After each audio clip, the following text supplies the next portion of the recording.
Hey guys, Attorney Walter Knott. So as you know, the prior video, I introduced what's called the dually burger, which is basically an accident that happened due to essentially not having proper female supervision in the kitchen. As a result, I'm a little bit slower right now, but I will say this, and I think it's super duper important. We need to talk about what's happening. Now, as you know, I'm a member of certain groups like the Masons and the Scottish Rite and the Shriners and the Blue Lodge. And I'm like the worst Mason ever because I never go to lodge. I never go to stated meetings. I'm supposed to. I just like when the Mason needs something, they call it to me and they're like, hey, make me a contract, blah, blah, blah, blah, blah, for free. And I just either can do it or I can't, it is what it is. So I will say this, being part of, clubs and stuff like that, what these groups will usually do, and just to give you a basic foundation, this was the World Economic Forum. So just if you were to like think of this World Economic Forum, just think rich people, tables. That's all you need to think. It's just rich people, tables, and then sometimes standing. Something stand. Yeah. So let's go through this. The actual quote is, "You will own nothing, and you will be happy, or you will still be happy." Talking about the Great Reset and things like that. I want you guys. Oh, awesome! You guys just all popped in. Howdy, Pessow. Howdy, Lupao. Soto, Deb Carter. Keep it scale, stupid. Sky, SK. Howdy, howdy. So here's what you need to know. They are talking about essentially an all employee society. That's what they're talking about. Like if we slim it down to what it really is, it's an all employee society, which is weird when you think about it. Now, there's arguments for this. If you look at Walmart, if you look at Amazon, if you look at Best Buy, if you look at Home Depot, GXY, thank you so much. I appreciate it. I appreciate it. GXY donated $5. He actually donated $5 in the prior show. So these really helped me out. Ironically, the dogs don't want any treats right now because we fed them too much. When I say we, I meant the royal we. Too much burger. And this wouldn't have happened if there was a we in there. But anyways, the point is, thank you, GXY. So here's kind of the thing that you need to know.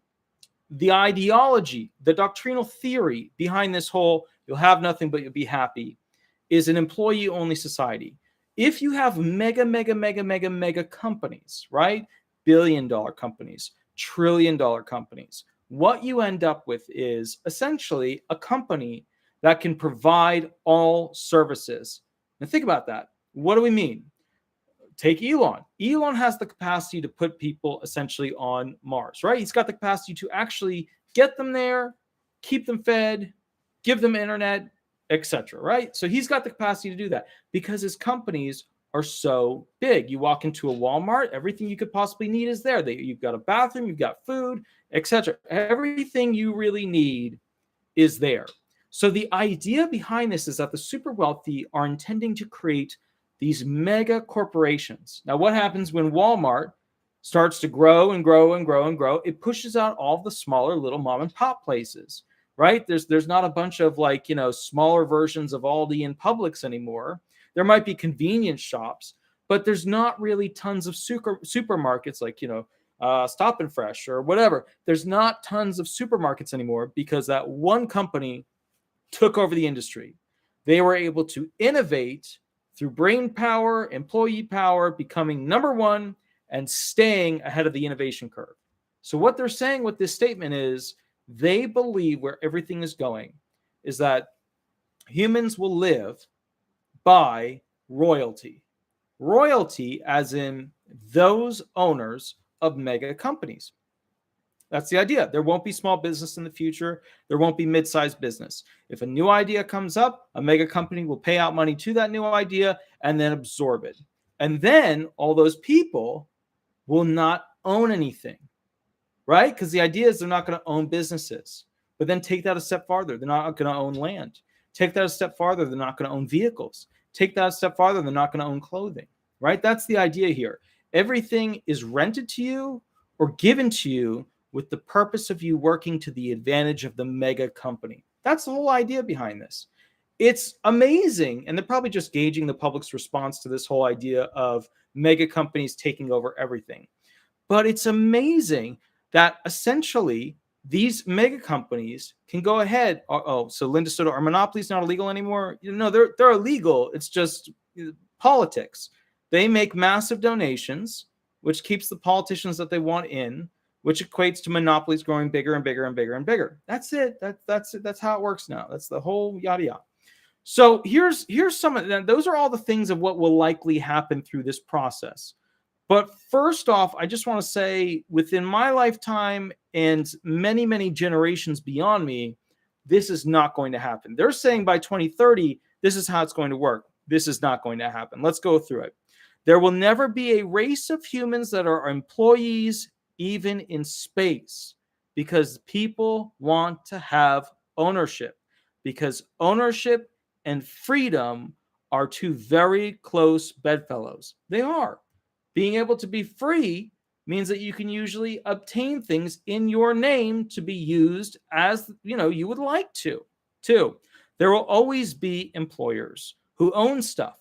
And as a result, it makes this statement basically false. Okay, so think about that. You'll own nothing, but you'll be happy. Well, okay, so then does the owner of Walmart, do they get to own stuff? Does the owner of, Amazon get to own stuff? Who gets to own stuff then? Who owns the stuff? The land, the dirt, the tractors and the trees and the big machine. Well, who owns it? If they own it, it means that we're talking about only the little people that they intend to control. 3, people can still be happy and not own anything. I know homeless people with nothing happy. Their theory exists in the sense of people that would go along with it. Sadly, most of those people are essentially completely devoid of interest in anything the earth has to offer, including relationships with people, including boats and cars and TV and Netflix. They don't care. There are some, but the percentage of individuals that make up that group, very tiny, extremely. The amount of people that actually are into not having anything going on in their life, very, very small. Okay, let's go to the next thing.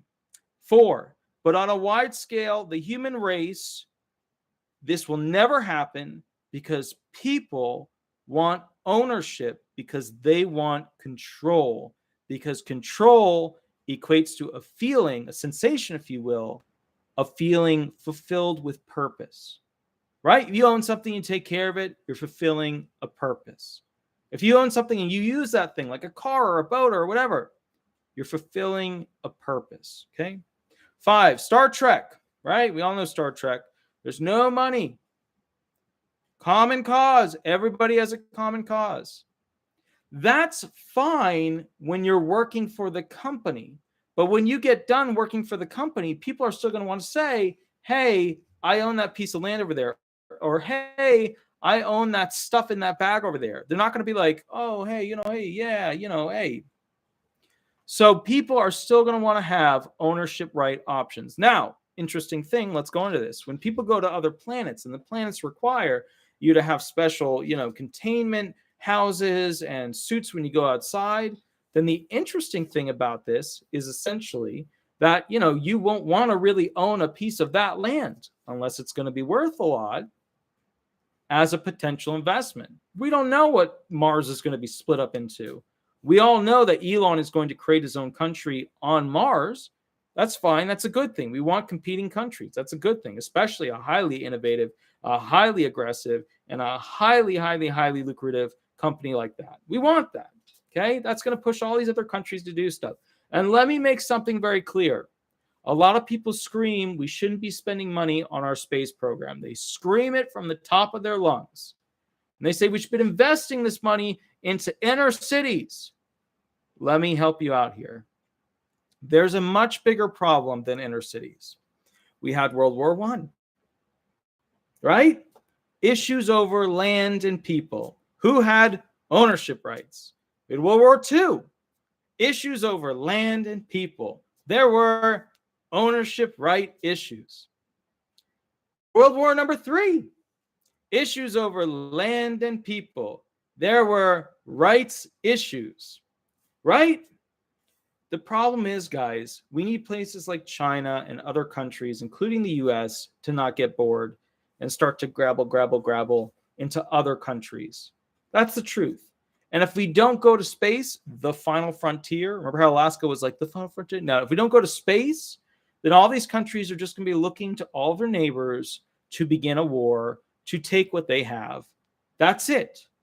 If we have World War III, inner cities are most likely to be wiped out. Why? I mean, totality, gone. There's no more. Why?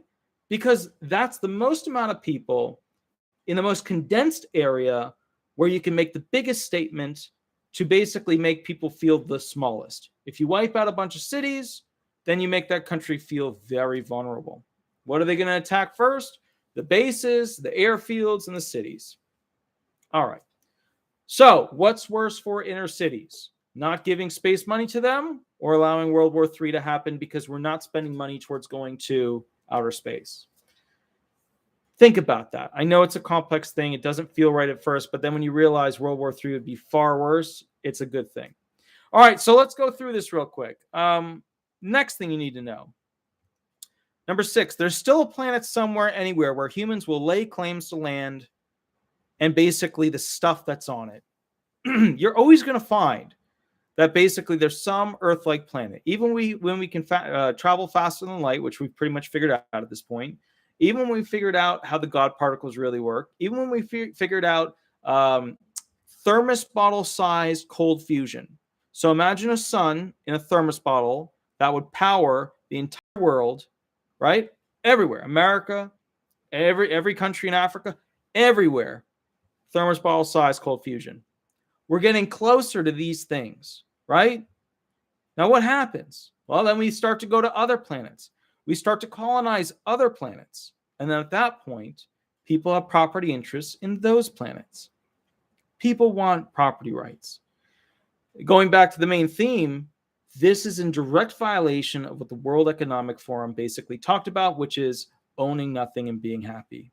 People can't be happy unless they have some ownership right in what they actually want. That's it. Some guys, right, get very ownershipy over women, right? Classic example of it. Some dogs get very ownershipy over their humans. Shadow does that, and then we have to keep him from biting people. It's the thing. But my point to you guys is this.